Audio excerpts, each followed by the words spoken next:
Hi there, and welcome to the Fed Talks. My name is Nathan Paul, and today in this conversation, we're joined by Catherine Goger, who is the Illicit Trade Prevention Manager for the UK and Ireland at Philip Morris International. We're also joined by Priyesh Vekaria, who is an independent retailer. Before we get into today's conversation around illicit trade, Priyesh, could you give an introduction around yourself and your store for the retailers that are watching? Of course. So my name is Priyesh Vekaria. I'm a one-stop franchise operator based in Salford, Manchester, and we've been operating out of that store now for approximately 8 years. Fantastic. Great to have you both on. Now, going into illicit trade, Catherine, let's start with you. For retailers tuned in today that might be a little bit less familiar with the topic, could you give us a definition on illicit trade and what forms does it take in the UK specifically? Yes, absolutely, Nathan. So when we talk about illicit trade, we really refer to the making and the selling of cigarettes, vapes, and nicotine products which don't follow the local law and regulations. So we typically talk about three different types of illicit tobacco products. We have contraband. So those are genuine products made by, for example, ourselves, but for sale in another country.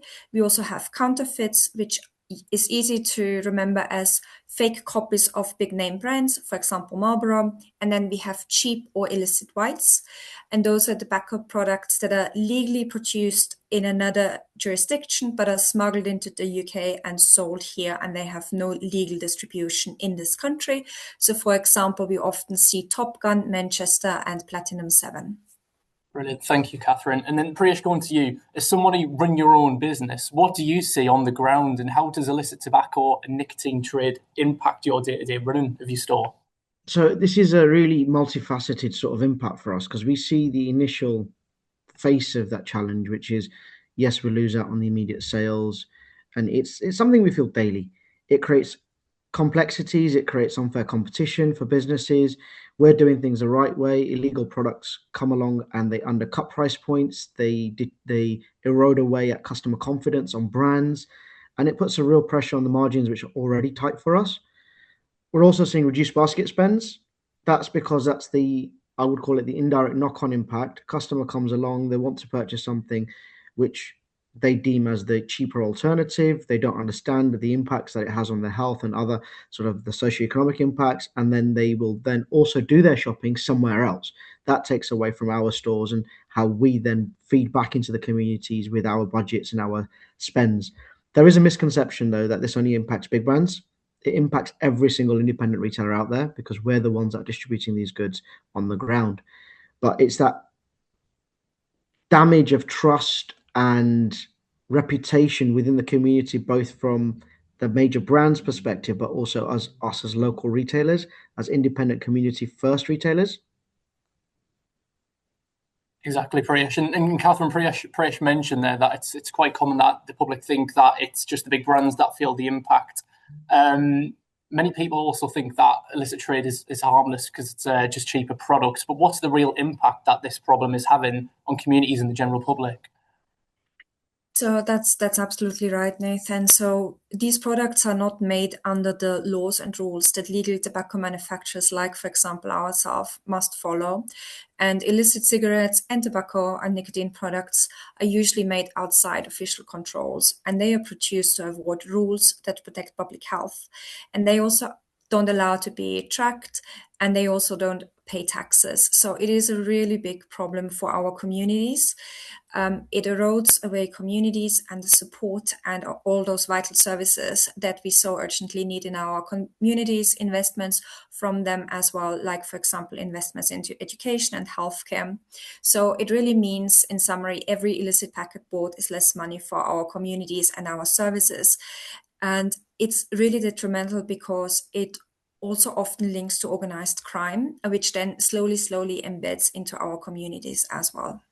It really does. And Priyesh, do you have a take on that as well?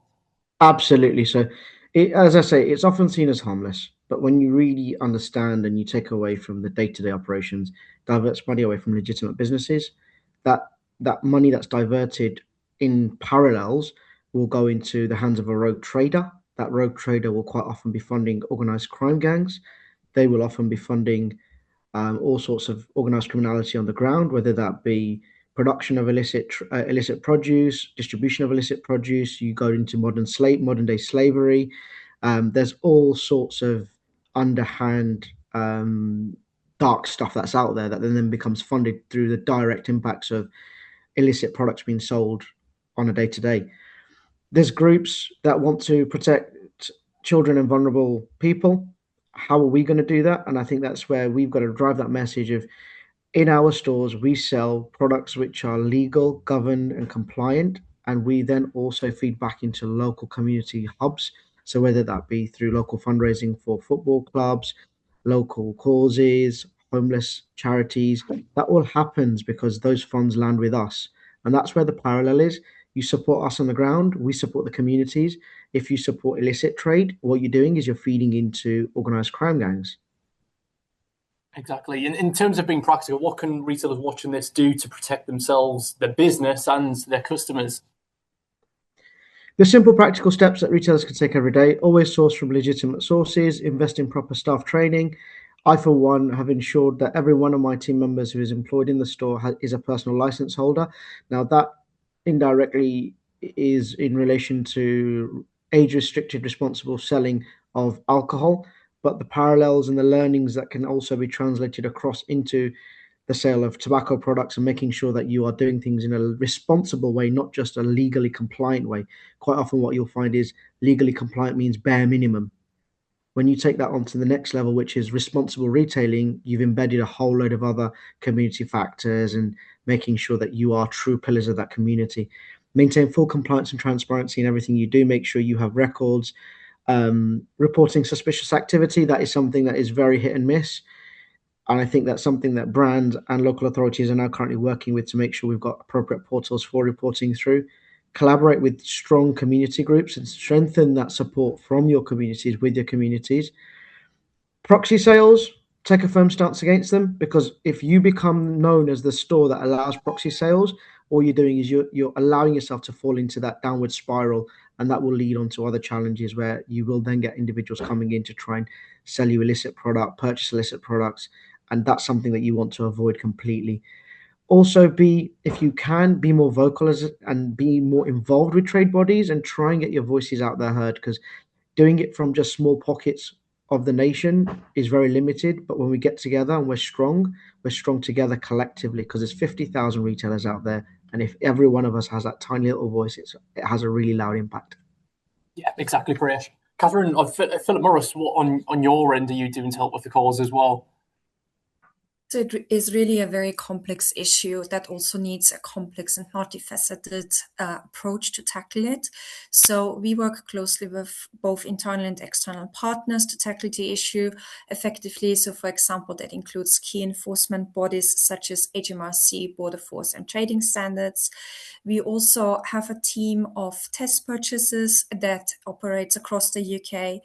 And this really helps us with vital insights and informs our strategy and actionable intelligence for law enforcement to identify, disrupt, and prevent the supply of illicit products. We have also added new personnel to areas such as research, investigations, and forensics in our team. So we've really made big investments to beef up that team, and that helps with new perspectives and strategies. And as illicit trade grows, so does our response as well. We always strive to provide up-to-date information on illicit trade and improve ways of sharing this with retailers. We work closely with them as well, and we do this through our field sales representatives. And we're also currently working on a hub of information on the topic on our purchasing platform as well. Fantastic work. And just to wrap up, I'd like to ask you both this question, but we'll stick with Catherine to start. If there's one thing that you'd like the listeners to this video to take away, what would that be? There's so much great work that is being done, and the government, local enforcement agencies, as well as the media are focusing heavily on illicit trade at the minute. There's a huge number of resources, attention, and action that has been done, and this will also continue to be done. Just last year alone, there were up to almost 9,000 trading standards inspection of premises selling vaping devices, cigarettes, and tobacco and nicotine products across the UK.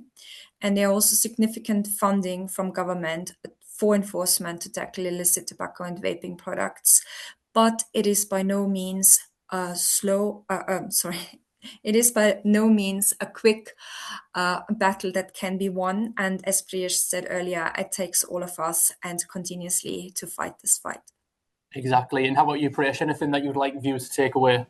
Yep. So I'm going to keep it nice and sweet. I've mentioned all of the sort of challenges we face, and I think to hit home with that, we work the long hours. We're the ones following the rules. We pay our taxes. We're already facing challenges with legislation. None of us should carry this burden alone. So the more we speak up, the more we report what we see, support each other, the harder it becomes for illicit traders to take hold, the better we stand in terms of business commerciality. Because when we stand divided, illicit trade grows. But when we stand together, we protect our businesses, our communities, and our future. Very well said. So thank you both. Thanks for joining. That was Catherine Goger, Illicit Trade Prevention Manager at Philip Morris, and Priyesh Vekaria, independent retailer and Fed member. If you're watching this video and you'd like to learn more about illicit trade, please do speak to your local field sales representative for more information. Thanks for watching.